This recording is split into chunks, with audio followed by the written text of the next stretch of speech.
মুখ্যমন্ত্রী কি বলে? মুখ্যমন্ত্রী মাননীয় মমতা ব্যানার্জি মহাশয় কদিন আগেই দেখলাম একটা ধর্মীয় অনুষ্ঠানে গিয়ে সেখানে সংখ্যালঘু মুসলিমদেরকে আশ্বস্ত করেছেন।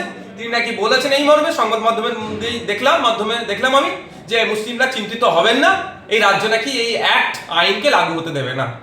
তো ওই রকম ভাবে মুখে বলে দিলে তো হয় না, তার জন্য কিছু স্পেসিফিক ব্যবস্থা গ্রহণ করতে হয়।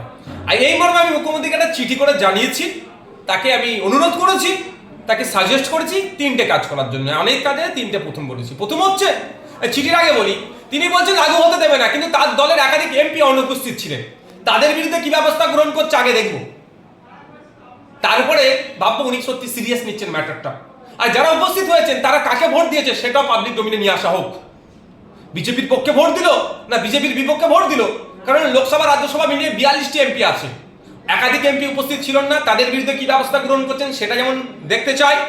যারা ভোট দিয়েছেন, কোন দিকে ভোটটা দিয়েছেন সেটা পাবলিক ডোমিনে আনা হোক। তারপর আমি 3টে মর্মে ওনাকে চিঠি করেছি। প্রথম হচ্ছে, বিধানসভায় বিল, এই যে ওয়াকফ অ্যামেন্ডমেন্ট অ্যাক্ট, যে নতুন অ্যাক্ট হয়েছে 2025-এ যে আইন হচ্ছে, এই আইনটা আমাদের রাজ্যে আমরা বাস্তবায়ন হতে দেব না, করবো না। এই মর্মে তো উনি পাবলিক ডোমিনে বলছেন, এই কথাটাই বিধানসভায় একটা রেজুলেশন পাস করানো হোক, এই মর্মে আমি চিঠি করেছি মুখ্যমন্ত্রীকে। আমি চিঠি করেছি মুখ্যমন্ত্রী আমাদের রাজ্যের প্রধান, রাজ্যের পক্ষ থেকে একটা সুপ্রিম কোর্টে মামলা করুক, যে এই সারা দেশের জন্য উনি মামলা করুক, যেমন আমরাও করছি, যে উনি এই পার্টি হোক একটা মামলাতে, যে এই যে অসাংবিধানিক অগণতান্ত্রিক যে ওয়াকফ অ্যামেন্ডমেন্ট থেকে ওয়াকফ অ্যাক্ট হয়েছে, একে প্রত্যাহার করার জন্য।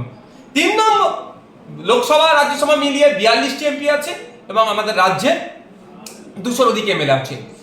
সমস্ত এমপি এমএলএদেরকে নির্দেশনা দিক, তারা ইন্ডিভিজুয়ালি একে একে তারা আলাদা আলাদা করে মামলা করুক।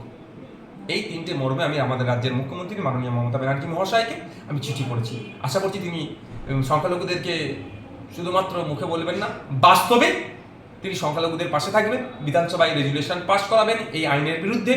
তিনি নিজে সুপ্রিম কোর্টে যাবেন রাজ্যের পক্ষ থেকে, মানে রাজ্য যাবে সুপ্রিম কোর্টে। 3 নম্বর হচ্ছে, তার এমপি এমএলএদেরকে আপনার প্রত্যেককে, হ্যাঁ কয়েকজন বিক্ষিপ্তভাবে এমপি এমএলএ মামলা করছে শুনছি, কিন্তু প্রত্যেককে করতে হবে। দিলীপ ঘোষের কথা চেষ্টা করো, শোনো দিলীপ ঘোষ।